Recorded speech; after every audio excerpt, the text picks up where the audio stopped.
अस्सलाम वालेकुम स्टूडेंट्स। मेरा आज का लेक्चर जो है वो हमने जो हार्मोन्स का पढ़ा था उससे आगे जो है सारी डिटेल्स उस पर मुश्तमिल होगा, जिसमें सबसे पहले हमने देखना है feedback control system of hormone secretions, कि कैसे फीडबैक मैकेनिज़्म जो है वो हार्मोन्स की सिक्रीशन को कंट्रोल करता है।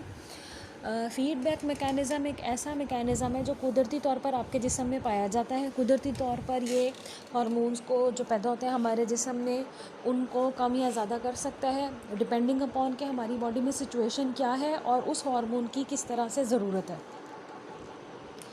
तो हम जैसे कि जानते हैं कि तमाम हार्मोन्स जो हैं वो एंडोक्राइन ग्लैंड से, सेल्स से या ग्लैंड से जो है वो रिलीज़ होते हैं और वो कॉन्टीन्यूसली रिलीज़ नहीं होता है। ज़ाहिरी बात है, उनका मखसूस टाइम होता है हार्मोन्स की रिलीज़ का भी। फॉर एग्जांपल कुछ जो हार्मोन्स हैं उनकी रात की सिक्रीशंस होती है, कुछ हार्मोन जो है उनकी दिन की सिक्रीशन होती है, और हर हार्मोन के सिक्रीशन का एक मखसूस लेवल होता है जिसके बीच में वो सिक्रीट होता है।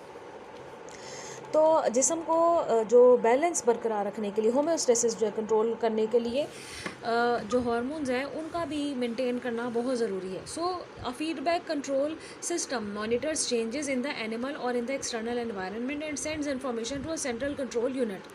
तो एक फीडबैक मैकेनिज़्म वो मैकेनिज़्म होता है जो कुदरती तौर पर आपके जिस्म में पाया जाता है। ये मॉनिटर करता है एक इंसान की बॉडी को, एक ऑर्गेनिज्म की बॉडी को, और उसके एक्सटर्नल एनवायरनमेंट के मुताबिक मालूमात इकट्ठी करता रहता है, और उसके नतीजे में सेंट्रल नर्वस सिस्टम जो है उसको, जहाँ से ये सारे कंट्रोल हो रहे हैं, जितने भी हार्मोन सिक्रीट हो रहे हैं, उन तक पैगाम रसानी करता है, विच मेक एडजस्टमेंट्स। अब इसकी तरफ से जो इन्फॉर्मेशन वहाँ पर आएगी उसके मुताबिक जो है वो चेंजेस किए जाएंगे। फॉर एग्जांपल किसी हार्मोन को ज़्यादा किया जा सकता है, किसी हार्मोन को कम किया जा सकता है, दो ही चेंजेस हो सकते हैं। So a feedback system that produces response which counteracts the initiating stimulus is called a negative feedback mechanism, and in contrast a positive feedback mechanism reinforces the initial stimulus. तो एक feedback mechanism वो mechanism होगा जो negative, जिसकी हम पहली किस्म उसकी बात कर रहे हैं, जो कि किसी रिस्पॉन्स के अगेंस्ट जो है या कह लीजिए कि वो किसी मखसूस स्टिमुलस के अगेंस्ट जो रिस्पॉन्स पैदा होता है उसको चेंज करने की कोशिश करेगा, उसके अमल को रोकेगा। और जो इसके मुकाबले में पॉजिटिव फीडबैक मैकेनिज्म सिस्टम ने, वो ऐसा सिस्टम होगा जो कि इनिशियल स्टिमुलस के मुताबिक एनहेंस करेगा किसी चीज़ की सिक्रीशन को, हार्मोन्स की सिक्रीशन को। So positive feedback systems are relatively rare in animals because they are usually led to instability or pathological states. तो आमतौर पर पॉजिटिव फीडबैक मैकेनिज्म जो है वो कम ही होता है, क्योंकि जब कोई हार्मोन हमारे जिस्म में रिलीज़ हो रहा होता है, अपना काम कर रहा होता है और वो ज़्यादा हो रहा होता है, तो उसको नॉर्मल रेंजेस में रखा जाता है, और ज़्यादातर नेगेटिव फीडबैक मैकेनिज्म हमारे जिस्म में पाया जाता है कि एक हार्मोन अपना काम कर चुका है, जितनी उसकी रिक्वायर्ड मिकदार थी वो हासिल हो चुकी है, वो काम कर चुका है, तो उसको फिर जो है वो कम किया जाता है और उसको नॉर्मल लेकर आया जाता है। तो ज़्यादातर पॉजिटिव फीडबैक मैकेनिज्म उन सूरतों में पैदा होता है जहाँ पर हमारे जिस्म में एंडोक्राइन ग्लैंड्स को लेकर कोई ख़राबी पैदा हो रही होती है। So negative feedback system monitors the amount of hormone secreted, altering the amount of cellular activity as needed. तो ये सेल्स की एक्टिविटी को भी चेंज करता है और हमारी जो बॉडी है उसके अंदर मेंटेन करता है बैलेंस को। अब ये आपको इसने फीडबैक मैकेनिज्म की डायग्राम जो है बनाकर दिखाई हुई है, जिसको मैं आपको थोड़ा सा सेंटर में बड़ा करके दिखाने लगी हूँ। यहाँ पर आप देख सकते हैं, और इसने थायराइड जो हार्मोन्स जिनकी रिलीज़ होती है थायराइड ग्लैंड के through, thyroid gland butterfly shape का एक ग्लैंड है जो कि आपके हलक के बिल्कुल नीचे की तरफ गर्दन के पास पाया जाता है। इसके ऊपर 4 लोब्स पर मुश्तमिल पैराथायरॉयड ग्लैंड होता है, और पैराथायरॉयड ग्लैंड पैराथायरमोन बनाता है, और जनाब ये जो है ये थायराइड ग्लैंड के ऊपर पाया जाता है। ये एक अलग ग्लैंड है, लेकिन हम इस वक्त बात कर रहे हैं थायराइड ग्लैंड की, जो कि T3, T4 और कैल्सिटोनिन बनाता है। तो आप देख सकते हैं कि हाइपोथैलेमस जो है ये हमारे ब्रेन का एक पार्ट है, लेकिन ये भी हार्मोन पैदा करता है। ये TRH यानी थायराइड जो है हार्मोन पैदा करवाने के लिए मैसेज भेज रहा है, और यहाँ पर TRH का नाम भी लिखा हुआ है, thyrotropin releasing hormone. Thyrotropin releasing hormone TRH का पूरा नाम है।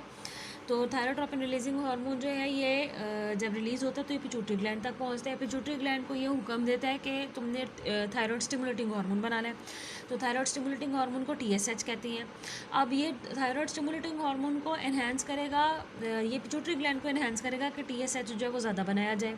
उसके बाद TSH ज़्यादा रिलीज़ होगा तो ये थायराइड ग्लैंड को ज़्यादा एक्टिव करेगा और उसको कहेगा कि तुमने थायरॉक्सिन जो है वो ज़्यादा बनानी है। अब थायरॉक्सिन जो है जब ज़्यादा हो रही है तो इंक्रीज्ड जो नेगेटिव फीडबैक है उसकी सूरत में क्या होगा, जब अच्छी भली मिकदार में थायरॉक्सिन रिलीज़ हो रही है तो अब इसकी हद से ज़्यादा ज़रूरत नहीं है। अगर TRH मुसलसल रिलीज़ होता रहेगा तो वो थायरॉक्सिन को बढ़ाता रहेगा। तो थायरॉक्सिन जो है वो फीडबैक यानी पीछे जाकर हाइपोथैलेमस को कहता है कि तुम TRH थायरोट्रोपिन रिलीजिंग हार्मोन जो है वो कम रिलीज़ करो, जिसकी वजह से पिट्यूटरी ग्लैंड को हुक्म मिलता है कि वो TSH को कम रिलीज़ करे, जिसकी वजह से थायराइड को जो है वो मैसेज मिलता है कि तुमने थायरॉक्सिन को कम बनाना है। इस तरह से थायरॉक्सिन की मिकदार नॉर्मल रेंजेस में रहती है, जो कि हम जानते हैं कि थायराइड के जितने भी हार्मोन्स हैं वो मेटाबॉलिज्म को कंट्रोल करते हैं, मेटाबॉलिक रेट्स को कंट्रोल करते हैं। तो इस तरह से आप देख सकते हैं कि जो इस फ्लो चार्ट में लिखा है यही सारा आपकी बुक में टेक्स्ट में भी लिखा है। Mechanisms of hormone action. अब हमने ये देखना है कि हार्मोन जो है वो किस तरह से काम करते हैं। हम ये बात जानते हैं कि हर सेल के ऊपर प्रोटीन्स के एक स्पेसिफिक स्ट्रक्चर्स होते हैं जिन्हें रिसेप्टर्स कहते हैं। रिसेप्टर्स का काम होता है कि किसी भी चीज़ ने बाइंड करना है तो वो उसके साथ रिसेप्टर के साथ अटैच करती है और फिर किसी सेल के अंदर जो है वो दाखिल होती है। So because they are water soluble and cannot diffuse across the plasma membrane, these hormones initiate their response by means of specialized receptors on the plasma membrane of the target cell.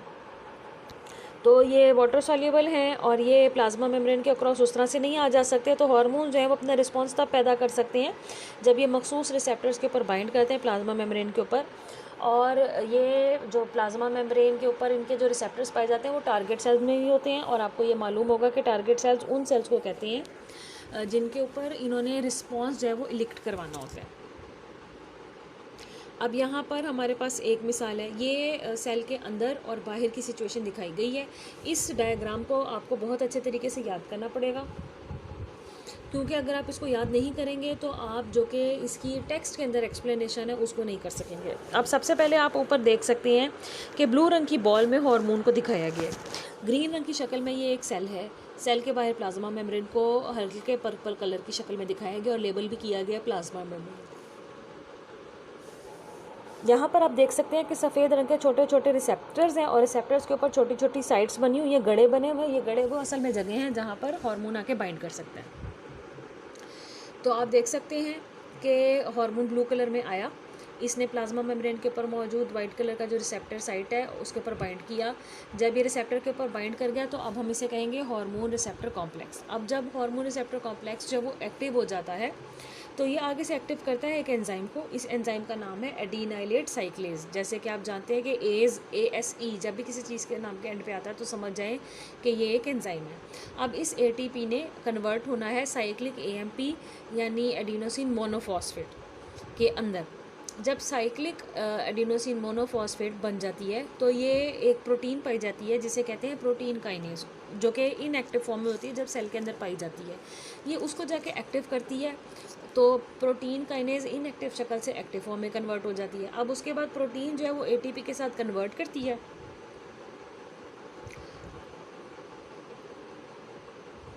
Protein के साथ phosphate group लग जाता है और ATP जो है वो ADP में कन्वर्ट हो जाती है, क्योंकि आपको पता है कि ATP जो है उसमें 3 फॉस्फेट्स होते हैं, उसमें से एक फॉस्फेट उसने प्रोटीन को लगा दिया, प्रोटीन की फॉस्फोराइलेशन हो गई और फॉस्फोरस ग्रुप उसको लग गया तो वो खुद जो है वो ATP में कन्वर्ट हो जाता है और इसके नतीजे में सेल का एक रिस्पॉन्स पैदा होता है। अब वो रिस्पॉन्स क्या हो सकता है, 2 तरह से।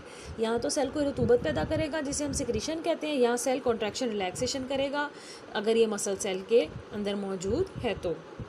इसी तरह अब जो दूसरा इंपॉर्टेंट फेज़ है वो आप देख सकते हैं यहाँ पर, ये है steps of the mobile receptor mechanism. तो ये स्टीरॉयड हार्मोन्स का मैकेनिज्म जो आपको दिखाया गया है। स्टीरॉयड हार्मोन आपको लाइट ग्रीन कलर में दिखाया गया है। स्टीरॉयड हार्मोन सेल के अंदर आ जाते हैं और कुछ जो रिसेप्टर्स होते हैं वो प्लाज्मा मेम्ब्रेन में नहीं पाए जाते बल्कि सेल के अंदर पाए जाते हैं। तो ये सेल के अंदर पाए जाने वाले रिसेप्टर के साथ बाइंड करता है उसके बाद रिसेप्टर के साथ बाइंड करने के बाद ये कहलाता है स्टीरॉयड प्रोटीन कॉम्प्लेक्स। अब ये स्टीरॉयड प्रोटीन कॉम्प्लेक्स जो है ये न्यूक्लियस के अंदर चला गया। न्यूक्लियस के अंदर हमारा डीएनए विरासती मादा मौजूद है।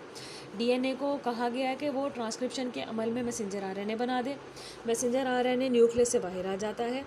मैसेंजर आरएनए जब न्यूक्लियस के बाहर आ जाता है तो ये राइबोसोम्स के साथ मिलकर और ट्रांसफ़र आरएनए के साथ मिलकर, जो कि यहाँ नहीं दिखाया गया बट हमें पता है कैसा होता है, प्रोटीन बनाता है। और इस प्रोटीन के बनने के नतीजे में हम कहते हैं कि ये सेल का रिस्पॉन्स पैदा हो गया। तो ये दोनों चीज़ें जो हैं इन दो टेक्स्ट के अंदर बना दी गई हैं। अब हमने अगले लेक्चर के अंदर हम अगला जो टॉपिक मैं आपको अभी अब थोड़ी देर तक अपलोड करूँगी या नेक्स्ट डे अपलोड करूँगी, वो होगा hormones of invertebrates. I hope कि ऊपर का जो लेक्चर है वो आपको समझ में आ गया होगा।